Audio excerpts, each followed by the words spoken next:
My humble respect to Guru Mahan, Guru Piran Sangran, Guru Piranyo, fellow Jnanis. I'm sure all of you all had a very good break during the Chinese New Year break. I had a very good rest and caught up with all my readings, at least some of my readings. So today I'm going to start, continue with Mahan's chapter 17, which is actually on life. And here I'm going to explore a few new frameworks and models to give you an idea of what this ideal is. It's an idea of the ideal. And you'll see that the next few satsangs, I'm going to expose you to the different models of thinking about this small I and the big I, and how it interrelates to our life and what life means. It's a measure of experience of this material world. So here you see that you'll see the cloud of life. It covers enlightenment, mindfulness, kindness, vitality, zest. So all these things we experience, in our lives, nirvana, bliss, and so on. So we see that, in the last class, I spoke about life has 12 stages. Pre-birth, birth, infancy, early childhood, middle childhood, late childhood, adolescent, early adulthood, midlife, mature adulthood, and then late adulthood. And finally, we come to our final stages, which is preparing for death and dying.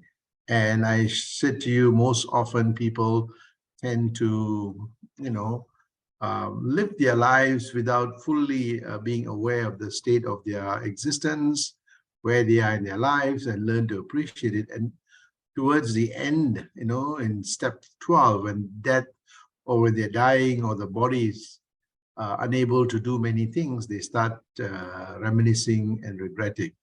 So here we see that you read many autobiography of people, whether Steve Jobs or others, when they are inflicted with various diseases and about to die, they reflect back on things that they could have done better, or they should have done, and so on. So as part of the enlightenment process, living an enlightened life, every step of our journey, we should, divinize everything, not run away from anything, divinize everything, and live to outlive everything. And I think this is what Mahan and all the great saints and sages speak about.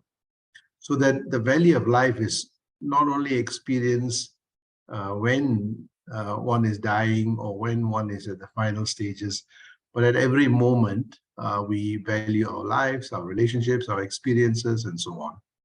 And this is what Swamiji speaks about, what life is about and how to experience it in the best possible way. And today I'm going to speak about how we see life in different contexts. And you will see that there are various frameworks and models that are used to explain this and the power that is embedded in our DNA. And one such model today I'm going to speak about is actually the ocean. Nature has much to teach us. If you look around us, nature, the universe, the plants, the animals, earth, everything is core to our being. And we see that, when we look at nature, when we take a nature-centric approach, part of that enlightenment process is actually to observe nature very carefully and learn from nature. So in this context, I'm going to speak about the ocean and what I call the ocean model, right? And we see that there is a reflection of this, ocean in all of us. I left you with 5 questions in questions of what I call thought experiments for us to do. And this is something that I've been thinking about, over many, many years. that how does nature, if nature is there to teach us, what can nature teach us? And this context of Mahan's teachings of looking at very carefully everything. And this occurred to me when I was flying, on a jumbo jet, and I looked at the ocean. And when the flight was very close, you can see the waves. But as you go higher and higher, you can't see the waves, right? And it looks so expansive. And something occurred to me that, this ocean has much to teach us, right? And I had 5 questions that to look at the characteristics of the ocean. As I started exploring much more in depth of ocean, we realized that within us, there is an ocean. And if we understand the physics of the ocean, we understand the physics of our own ocean that is within us. So I posed these 5 questions. Interestingly, I posed these questions very early in the mornings, when I first start. It's always sitting in my mind, percolating in my mind. And normally in my deep meditation, I said I have a conversation with God. I think all of you all are following that. And I posed these 5 questions. So what has the waves got to do with me? And slowly, there was a parallel between the ocean outside us and the ocean within us. And I want to share this with you. And there are other models that I'll share with you so that it is very clear on what that small I and the big I is and what the relationship is. So the question I had is that, what causes waves? We see waves. Sometimes we have waves that are small, sometimes the waves that are large, and the waves hits the shore and then it goes back. And occasionally we have tsunamis, right, which is huge. And the tsunamis can do much damage to many things. And we have seen that. The same way we see that there are waves that we generate in our mind, and some people have tsunamis. Of course, once in a while they have tsunamis, but some people have tsunamis almost every day. Right? The turbulence is so intensive. So one needs to go to the context of why these happens. So if we understand the laws of physics of waves, we'll understand the laws of physics of ourselves. And what happens when we go beneath the ocean? What do we see? What do we experience? In the same parallel, when we go within ourselves, what do we see and what do we cognize? The other question is that how do we go into the depth of that ocean? How can, what takes us there? At least in the physical ocean, we know what takes us there, and I'll go through with you that. But in the same way, how do we go through that spiritual ocean within us? And what is really interesting is that as we go down, what happens in the ocean as we go down? If you're a diver, you will know, right? And similarly, when you are a seeker of, that self or God, what happens as you go deeper and deeper, right? And what's the experience? And one needs to be able to document that experience. It's not just simply sitting down and getting, nothing or experiencing vibration, or there's something else that is happening. And the most important thing is that when we get to the depth of that ocean, what happens? What do we cognize, right? So I want to take you through the parallels of this ocean, what happens in the ocean, and the same thing, what happens when you get to the depth of ourselves, right? So I posed this question: what causes turbulence, right? In our oceans that we have, I'm not sure if you have studied physics or science. Even if you have not, you must have some curiosity. What causes waves? The turbulence in the ocean. What is the physics that underpin this? And this is what is so important, that when one takes this journey of the spiritual life, one needs to ask a lot of questions, and seek those answers. And not just take things for granted. Oh, Guru says this, oh, that's what it is. Or the scripture says this, that's what it is. No, you have got to say, why do they say it? How do they say it? under what circumstances does this happen? And this is what a seeker does. So here, I wondered if you ever thought about what causes waves. Anybody thought about waves? You know, you probably would have swam in a sea or ocean and you've seen waves. And I'm not sure if you've seen that during the time when there's waves, what is also there, right? And we see that one of the things that is there is actually wind. Whenever you have wind, there is waves. So the next question you need to ask is that what causes wind, right? So now you're getting to the essence of what is this that is causing this wind? And we see that actually the wind is caused by something very interesting. You know, our Earth's surface has got uneven surfaces, you know, and the uneven heating of the surfaces that takes place. You know, our Earth's surface has got mountains, valleys, has got oceans, lakes, rivers. So the level of absorption of that heat is very different in the different atmosphere. And this has got a very important parallel to us. So because of that, and because of the laws of, you know, our nature, we see that heat goes up, you know, and then you see that cool air replaces. And what we see is that that causes the turbulence and that causes wind, right? So we see this, so wind, there's a cause behind that wind, right? So because of uneven heating of that water and the land. So what has this got to do with us? Anything, you know? So, but we know for certain that whatever the laws of nature is imprinted in us. And if we want to know what causes wind and ocean, the waves, we need to understand the principle behind this. In that same way, if we want to understand the ocean within us, we need to understand the principles behind that. So we see that besides wave, we also have tsunamis that causes waves. Not frequently, but the tsunamis happen when there's shifts in the Earth's tectonic plates due to earthquake and other things. And we saw that in Bali and others where massive earthquake, there are major shifts, water is pushed in a particular direction, and we have tsunamis. So we see that waves, we know what the principle behind waves, we have, you know, temperature differences, you know, causes that, or tectonic plate shifts that causes this.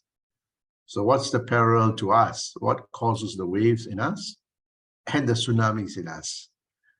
So that's the question that I was thinking about, and it led me to this waves. Okay, so there must be something behind this wind. There must be something behind this shift in the tectonic plates.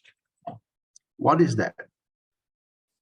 And that's got to do with our sukhas and the dukkhas. That's how heat and, you know, cold air, there's the dynamics between them. In that same way, in our mind, like how the heat and the cold air, we have the sukhas, the things that we like, which we pull, we desire, the things that we push, which we don't like. So we see that the push-pull forces act somewhat like the cold, heat, the dynamics between them. And we see that, and that's driven primarily by unfettered desires, wants, and needs. So we have a lot of desires, we have a lot of needs, and we don't get it. We get disappointed, we get angry, we get frustrated. It generates a lot of waves, you know. So, and also, you know, we have this instinctive driven decision making, you know. Suddenly we feel something, we do it. Suddenly anger comes, we make a particular irrational decisions. So we see that these waves that are caused in our mind, like how the wind causes this, we have what we call the samsaric waves, the waves of, you know, that we are bobbing in the sukha and the dukkhas. Some people's sukha is extremely high, and then there's an extremely low, and the waves become high. So we see this dynamics between sukha and dukkha as somewhat like the hot-cold, you know, dynamics. What about the tsunamis? Why do some people have massive tsunamis in their head, right?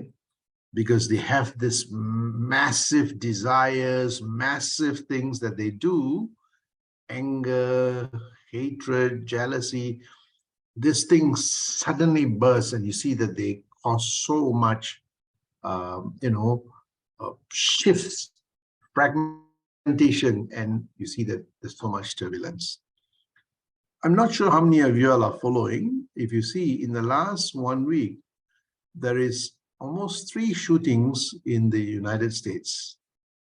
And if you look at the people that have committed it, suddenly, they have an anger to something and they do, irrational things.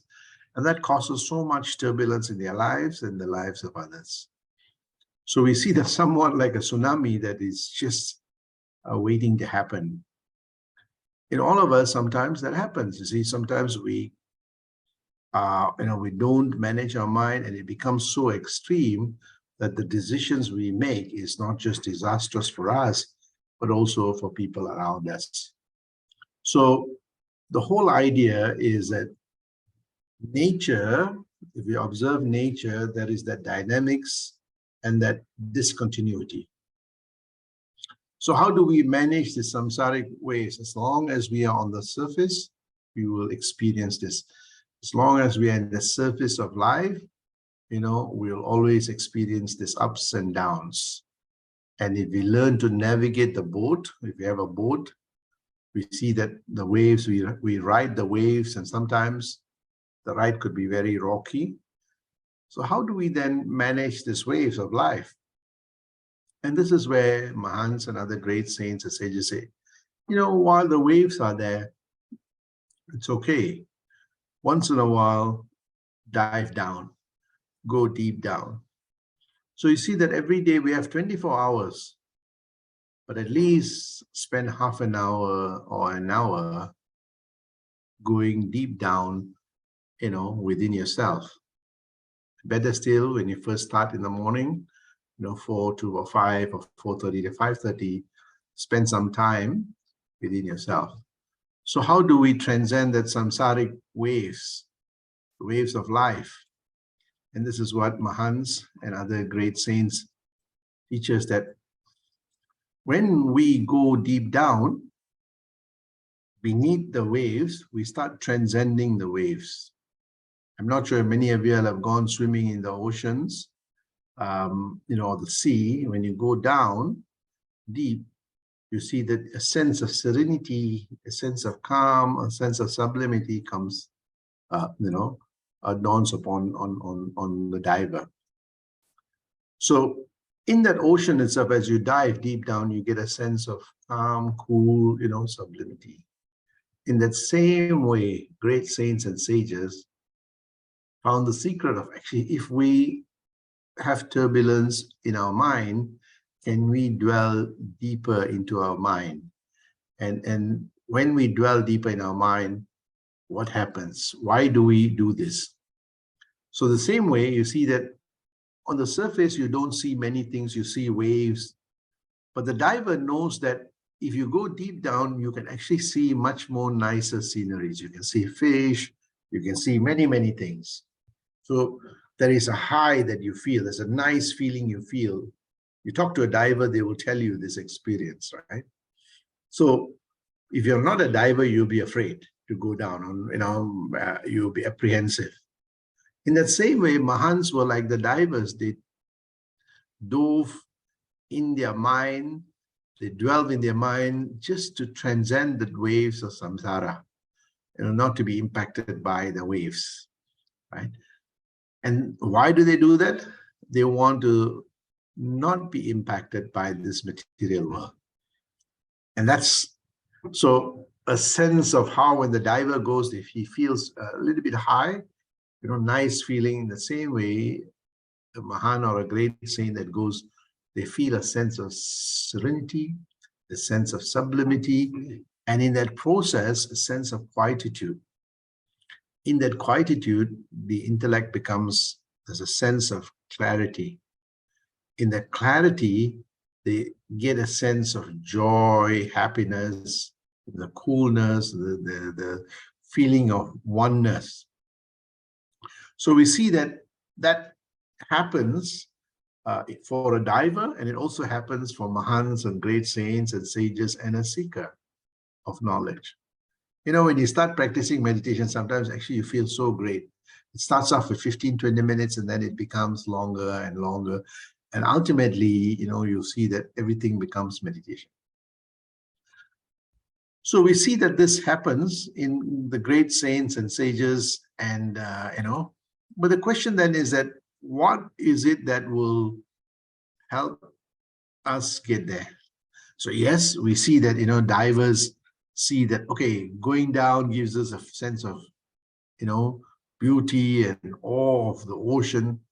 In the same way, the Mahans also, when they go down, they see the beauty and the awe of that mind that is calm and cool. But what equipment takes them there, deep down to the ocean? What helps them to get to the ocean and submerge there for a long time, right? And why does it happen? So this is something that, you know, let's see what nature does. So going down, deep down, is not an easy task. You need to have specific equipments, right? If you're a normal diver, you have all those equipments. But if you're going to be submerged for a long time, those equipments are not enough.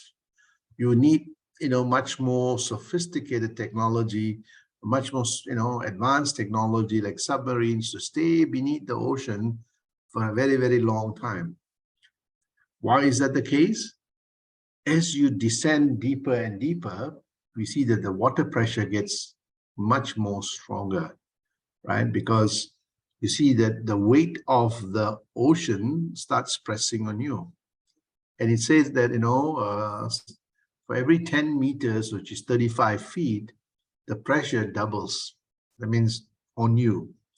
And, you know, at 3,800 meters, it's about 380 times, like a whole bus is sitting on you. So that's the amount of pressure that takes place as you go deeper and deeper, right? So you can be there for a short moment. Most divers don't go there very long. They come out.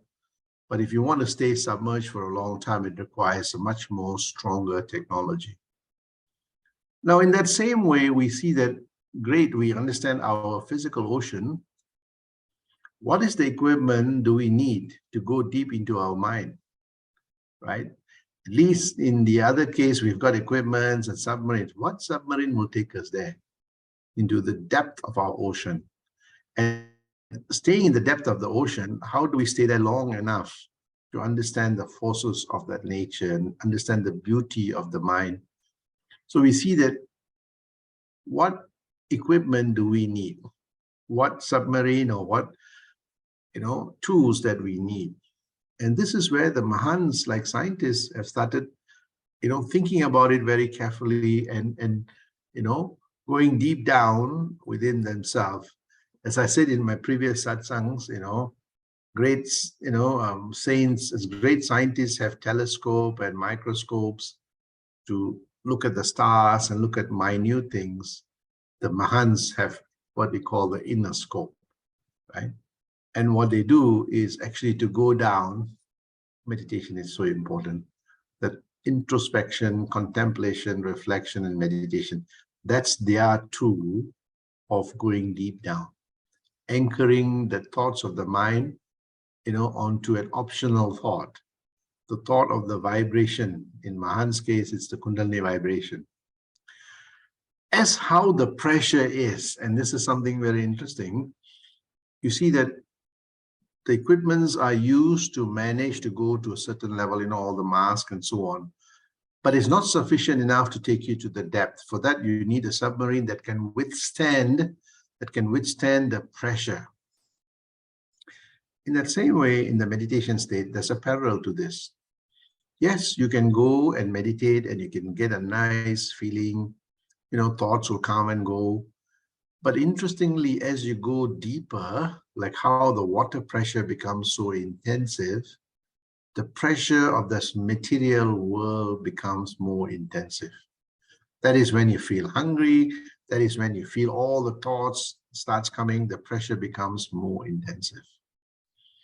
Like how, if you are going deep down without the equipment or without the submarine, you will get crushed. In that same way, we see that without the right wisdom, knowledge, and the practice and the discipline, we see that what I call, discovering that spiritual compass, the one that is anchored on rationality and science. We see that it is hard for someone to meditate without being tormented by these material thoughts. So we see that meditation alone, sitting down quietly and meditating, for many people, the body may be quiet, but the mind is still under a lot of pressure from these material thoughts. So Paranjali Mahan taught a simple technique on how to anchor those thoughts, somewhat like his submarine, somewhat like his, tools to anchor the thought and prevent the pressure of those thoughts crushing your mind and your peace. So we see that, great saints speak about this. It says that attaining that absolute silence requires that intensity.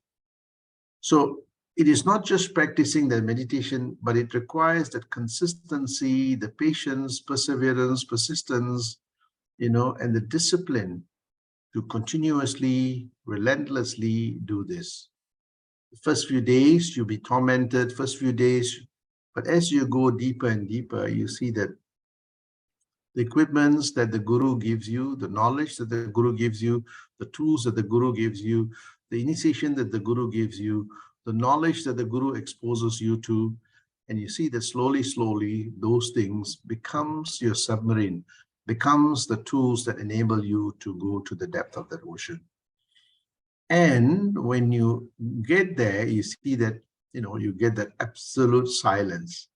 And Rumi says beautifully, the silence is actually the language of that force. Everything else is a poor translation. In that same way, if you want to go to the depth, without that submarine, you would not be able to get there. Without the knowledge of the gurus who have been there and stayed there and harnessed the force and used that force in every facet of their lives, without that knowledge, it is impossible to discover the depth of one's own mind. So this is what Swamiji talks about, this journey of life, of that turbulence and transitioning to the state of sublimity, calmness, and ultimately touching the core of one's own existence and mind. So we see that meditation is so important, and as we go to the depth of the ocean, what happens? So let's see what happens in the ocean, and what equipment do we need to stay submerged. So we know that deep down in the ocean, there's a powerful force, and the powerful force comes actually from that, the weight of the water, the pressure of that water, and interestingly, and the gravitational force of the earth, the core of the earth. And we see that, to withstand that, we need that protection. We need that, the equipment not to, to prevent that us being crushed. So in that same way, we see that as we go deeper and deeper, it becomes more and more challenging for many people. But with the practice of the Guru, you see that it becomes more easier. And to stay submerged, what do we experience? What happens when we go? We experience the powerful force of the self, right? And sometimes in the early phase of one's meditation, when you're going deep down, you don't feel your body, you don't feel your mind, you don't feel your personality. And sometimes for some people, it is frightening. Suddenly, hey, I don't feel myself, right? But as through the knowledge of the Guru, as you go deeper and deeper, you see that that powerful force is none other than the self. Similarly, the powerful pressure is none other than that weight of the water, right? That in the same way, it is a powerful force is actually our own consciousness that has created that, water and everything else. So this experience, one experiences this suddenly you become that, that self is nothing but the absolute silence. So what's the force that I'm talking about? That's crafted in the word self. It becomes absolutely quiet. You don't hear anything. You don't even feel the Kundalini vibration, even that transition. You feel a sense of, expansion. You don't feel the limitedness of the body, right? The absolute state of existence. You feel that state of liberation, not impacted by, the tormenting thoughts, all that dissipates. And finally, you attain that final stage. That's what the self is, and that's what the powerful force is, right? Very similar to that, the absolute. When you go deep down the ocean, it becomes so dark, light cannot penetrate further. You see, absolute darkness, absolute silence. And that can only be achieved, as I said, how do we retain that? Of course, sometimes people get glimpses of that. When you're practicing meditation, you get glimpses of it. How do you sustain that? And this is where, like the submarine, like the technology of the guru, which is actually the wisdom, knowledge of the guru, that spiritual compass that enables one to attain that deep tapas, the deep introspection, contemplation, reflection, and not be perturbed by it. And we see that there's a parallel between the two. The kind of knowledge that goes into design and develop that submarine, the kind of wisdom, knowledge that the guru designs and develops the techniques to go to the depth of one's own consciousness. So to withstand all these challenges of life, the samsaric waves. And you see this beautifully captured in many scriptures.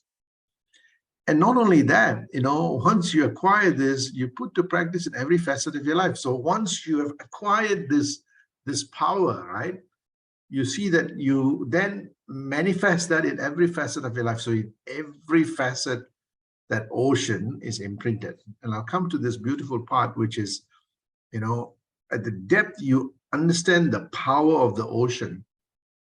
And interestingly, that power of the ocean, which is depth, that supports everything above it, including the waves, right? And that's the beautiful part, is that while the waves are there, the ocean does not forget its power, its silence, and its quietude, and its universality. So the waves come and go, but you're not affected by the waves, because you are that ocean. And that's what you see in many, when you touch the core of that ocean, while in that quietude, you realize I am everything, including at the surface. So you see that, in that final step, which is very important, that asks this question, that what do you cognize when you get to the depth of the ocean? What do you cognize? Actually, you cognize that power in you, and you realize that power actually powers everything above, including the waves. And if you see in that ocean, what do we cognize? Everything in the ocean, the hot, cold, the ocean plays a key role in harmonizing the temperature, moving hot air, cold air, moving the waves around so that Earth is in harmony, right? And we see that, and that drift, the equatorial drift, the southern drift, everything happens on the ocean. So the ocean says that I am not just the waves. The waves is me, and I am the wave, right? I am the sublimity within the waves. I am the power within the waves. In that same way, you see that great saints and sages talk about the same thing. I am that. I am, the sugas and the dukkhas. I am everything. Driver of the currents. And why this is really important is that we see that ocean is the driver of all currents, right? In that same way, we see that there is an ocean in all of us. When we get to the depth of our mind, what do we feel? we feel that ocean. It is the source of the sugas and the dukkhas. It is the source of the happiness and everything else. And the beautiful thing is that the oceans is not affected by the cold and the warm. It enables it for earth to be in harmony, for life to exist. In that same way, we see that when a Mahan touches the core, we see that both the sukhas and the dukkhas are taken equally. A sense of samatva, a sense of, the great saints and sages still partake in life. They don't run away from life. The difference is that the sukhas and the dukkhas are taken as one and they divinize both. So you see that they learn from the dukkhas, use that as a foundation for new learning. They learn from the sukhas, they appreciate life and also learn from it. And we see that as how at the depth of that ocean, we realize that actually we are everything within, we are manifestation of everything. And this is what Swamiji speaks about, that yes, we have challenges in life. The challenges in life actually makes life more exciting. Without challenges, we would not appreciate the good times. Without challenges, we don't learn. Without challenges, we don't become creative. We went through a very difficult period in the last 2-3 years with COVID. Many people lost their lives. Many people lost their livelihood. Yes, there were many challenges. Many families experienced different things. But in the realm of everything, if you see the oceans flow, in the flow of everything, mankind has become more wiser. We have discovered new innovation. What would take a vaccine 10 years took us a year. In the process, we discovered many, many new things, many, many new discoveries. So we see that, life is about this experience, the balance between both the sugas and dukkhas, and ultimately attaining the state of samatva. But that can only be achieved if one attains that, that final stage, that going deep. So finally, you see as how the ocean, one realized that it is the driver of everything. Similarly, we see that at the depth, one understands the ocean is the driver of all state of consciousness. In that depth, one understands the I, that infinite possibilities and potentialities. It's I am the ocean in all states of existence. In that power, in that quietude, in that sukha dukkha dvandvas, and also in that turbulence. You see that I am in all the states. Though the form may be different, the substance is still the same. I support everything in that ocean. So the beautiful part is that when one realizes this, one can craft, curate, design, develop any life, any type of life you want. That's what the infinite possibilities and potentialities of life is. The day we mortgage our intelligence, the day that we don't understand ourselves, the forces outside will, do it for us, or other people will do it for us. The day we unlock this power, we see that, we become the architect of our lives. So this is what Mahan speaks about taking ownership of our own life through self-discovery and self-realization. I'll stop here. So I covered the ocean model that tells us that the entire ocean is one. There is no 5 oceans or 6 oceans. All oceans are one. And they all are, the dynamics is one. Both hot and the cold flow of that ocean, the sukha dukkhas are one.